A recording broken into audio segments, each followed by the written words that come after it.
विठोबा विठोबा, अरे विठोबा विठोबा, रुसलास का? वारीला नाही आलो म्हणून रागवलास का? विठोबा विठोबा, रुसलास का? वारीला नाही आलो म्हणून रागवलास का? अरे होतो मी शाळेत अभ्यास करत, होतो मी शाळेत अभ्यास करत, अरे विठोबा तुझेच भजन तर गात होतो. पण काय झालं बघा, आमच्या बाई पण समोर होत्या. मग आमच्या ताई बर का, ताईंनी आमच्या मनातलं ओळखलं की आपल्याला काय वाटतं ते. आपलं कोण ओळखतं शाळेत आल्यानंतर? ताई. मग ताईंनी आमच्या मनातलं ओळखलं आणि वारीला जायचं आपण निश्चित केलं. मग पुढे काय झालं? मग बघा बघा बघा, सगळे छोटे वारकरी विठूचा गजर करत निघाले पंढरपुरी. आणि आता मला वाटतंय आपण पंढरपुरामध्ये आलो आहोत. मग तुम्ही सगळे आल्यानंतर काय झालं माहितीये? इकडे कोणी बघितलं का विठोबाकडे आल्यानंतर? कोणी कोणी बघितलं? हात वर करा. अरे बापरे, सगळ्यांनीच बघितलं. मग तुम्हाला काही दिसलं का? विठोबा काही सांगत होता का तुम्हाला? नाही, पण मला दिसलं. काय दिसलं माहितीये? विठोबा रखुमाई गालातच हसली. विठोबा रखुमाई गालातच हसली आणि तुम्हा सगळ्यांना पाहून फार खुश झाली. का खुश झाली माहितीये? कारण आधी रुसला होता ना तो, आपण वारीला जात नाही म्हणून, दिंडी करत नाही म्हणून. पण तुम्ही सगळे आले, तुमच्या ताईंनी तुम्हाला सांगितलं यायचं, आपल्याला वारीला जायचं. आणि म्हणून विठोबा आणि रखुमाई गालात हसली आणि तुम्हाला पाहून फार खुश झाली. आणि मग तुम्ही काय सांगितलं त्यांना? की अरे अरे विठोबा, नाव तुझे विठोबा आम्ही रोजच घेतो, नाव तुझे विठोबा आम्ही रोजच घेतो आणि रामकृष्ण हरीचा गजर करतो, रामकृष्ण हरीचा गजर करतो. करतो ना? का फक्त आजच्या दिवशीच करायचं? रोज करणार ना? मग तुम्हाला विठोबा सगळं, तुम्हाला जे जे वाटतं ना ते सगळं आणून देईल बर का. बघा आता गोष्ट कोणाकोणाला आवडते आणि कोणाला आवडत नाही? आवडत नाही, कोणाकोणाला नाही आवडत बरं? आज ताईंना पण कळेल कोणाकोणाला गोष्ट नाही आवडत. बरं बरं बरं बरं, आता गोष्ट आवडते ना, मग मला असं वाटतं तुम्हाला एक छान गोष्ट सांगावी. सांगू का? बरं सांगते. काय झालं बाळांनो, तुमच्यासारखाच एक लहान मुलगा होता. त्याचं नाव होतं पुंडलिक. काय नाव होतं त्याचं? मग तो खूप गोड होता बर का. कसा होता? कारण त्याच्या आई बाबांनी जे सांगितलं ते सगळं तो ऐकायचा, घरातले सगळे काम करायचा आणि त्याच बरोबर तो विठुरायाच्या मंदिरात जायचा, त्याची पूजा करायचा. ऐकताय ना सगळी गोष्ट? मी प्रश्न विचारला नंतर. आणि विठोबाचं आपल्याकडे बारीक लक्ष आहे की माझा कोणता वारकरी छान बसून माझी गोष्ट ऐकतोय म्हणून. तर ऐका. मग तो खूप छान सेवा करायचा आई बाबांची. तुम्ही ऐकतात का आई बाबांचं? आई बाबांचं तुमच्यासारखाच होता. मग एक दिवशी काय वाटलं विठोबाला की अरे जावं, आपला एवढा चांगला लाडका बघतोय, कारण तो आई वडिलांची सेवा करतो, आपली पण सेवा करतो, मग त्याला भेटायला जायला पाहिजे ना. मग तुम्ही जर असं छान वागले पुंडली सारखं, काही सुद्धा तुम्हाला घरी भेटायला येतील छान छान तुमच्याशी गप्पा मारायला. मग या पुंडलिकाला असा होता तो पुंडलिक. आणि मग विठोबाला असं वाटलं, मग कडक निघाला स्वर्गामधून तो आणि आला पृथ्वीवरती. मग पुंडलिकाचं घर कुठे, घर कुठे शोधत आला, पण त्यांना शोधायची गरजच पडली नाही. कारण त्यांना गावात आल्यानंतर त्यांनी विचारलं कोणाला तरी पुंडलिकाचं घर, कारण ते म्हणाला एकच घर या गावामध्ये चांगलं आहे आणि एकच मुलगा खूप गोड आहे बर का, तो म्हणजे पुंडलिक. डायरेक्ट आले ते आणि दारामध्ये आले. मग त्यावेळेस पुंडलिक काय करत होता?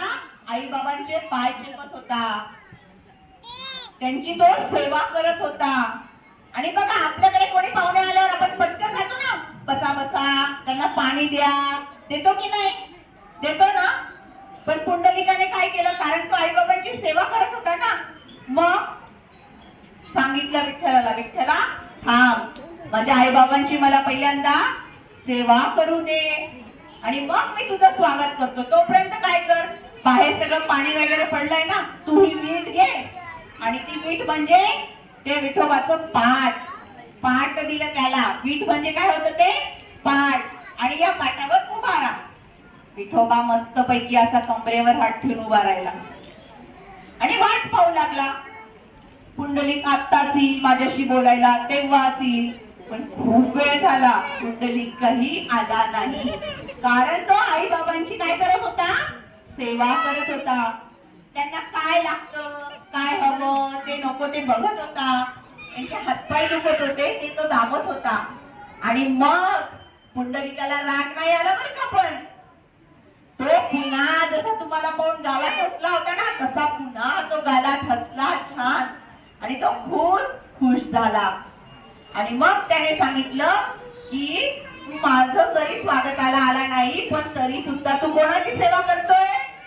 आई बाबांची सेवा करतोय.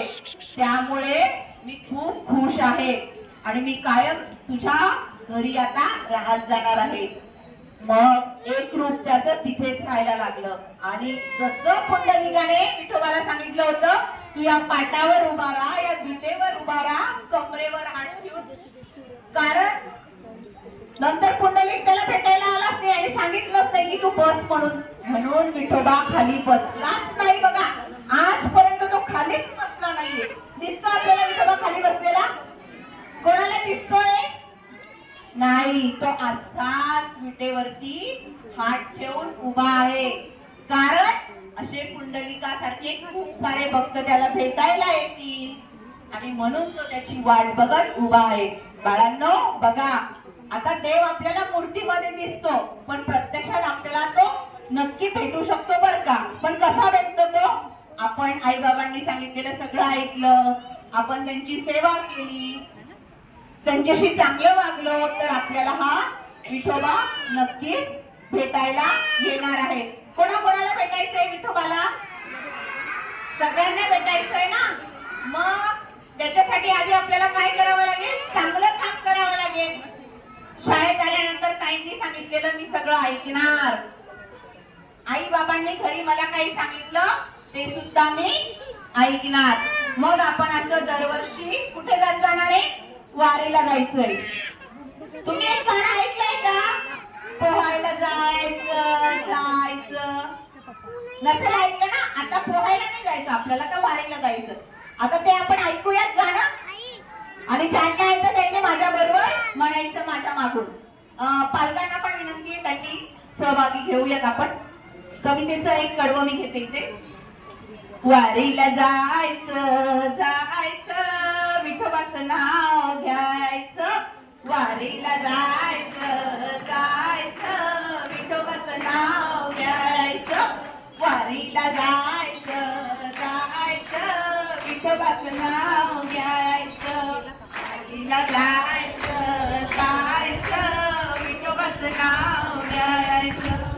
चिमुकले पाऊले चालती, चिमुकले पाऊले चालती, पंढरीची वाट धरली, पंढरीची वाट धरली. टाळ चिपळ्या घेतल्या, टाळ चिपळ्या घेतल्या, अभंगातून वाजल्या, अभंगातून वाजल्या. विठोबाचं नाव घ्यायचं, विठोबाचं नाव घ्यायचं. ते पंढरपूरला जायचं. वारीला जायचं, वारीला जायचं जायचं, विठोबाचं नाव घ्यायचं. वारीला जायचं जायचं, विठोबाचं नाव घ्यायचं. श्रद्धा ठेवू देवावरी, श्रद्धा ठेवू देवावरी, विठू भेटेल केव्हा तरी, विठू भेटेल केव्हा तरी.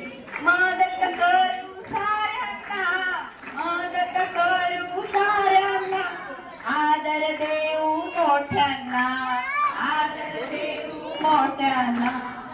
आई बाबांचं सार ऐकायचं, आई बाबांचं सार ऐकायचं, विठोबाचं नाव घ्यायचं, नाव घ्यायचं, वारीला जायचं जायचं, वारीला जायचं जायचं, विठोबाचं नाव घ्यायचं, विठोबाचं नाव घ्यायचं. बोला जय जय राम कृष्ण हरी, बोला पुंडलिक वरदेव हाय विठ्ठल, श्री ज्ञानदेव तुकाराम, पंढरीनाथ महाराज की. तर मुलांनो, असं आपण दरवर्षी वारीला जायचं. पण वारी आपल्याला काय शिकवते माहिती? आता तुम्ही छान बसलेत ना, मग तुमच्या शेजारी तुमची मैत्रीण बसली आहे, तुमचा मित्र बसलाय, मग त्याच्याशी प्रेमाने वागायचं की नाही? वागायचं. खूप छान, आज तुम्ही वारीला आले आहात. आणि सगळ्यात महत्वाचं, मला इथे आज बालभवनामध्ये तुमच्या वैशाली ताईंनी बोलवलं आणि मला सांगितलं, अहो तुम्ही वारीला गेला होतात का? मी म्हटलं नाही हो, नाही जमलं. अहो या बघ बालभवनामध्ये आज आमची छान वारी आहे आणि हा वारीचा आनंद सोहळा खूप छान झाला. सगळ्यांनी एकदा टाळ्या वाजवा छान स्वतःसाठी. आज आणि सगळ्यात महत्वाचं, पालकांचं खरंच सुजाण पालकांचं मी तर म्हणे खूप अभिनंदन. आज भाकरीचं शिक्षण, भाकरी मिळवण्याचं शिक्षण आपल्याला सगळीकडे मिळतंय. पैसे देऊन शिक्षण मिळतानंतर तेच पैसे कसे मिळवायचे हे शिकवतंय. पण माझ्या भारताची संस्कृती टिकवण्याचं काम आज आपल्या या शाळेत होतं आणि आपल्या सगळ्यांचं मी खरंच कौतुक करते, अभिनंदन करते. आपल्या मुलांनाही आपण या शाळेत घातलं आणि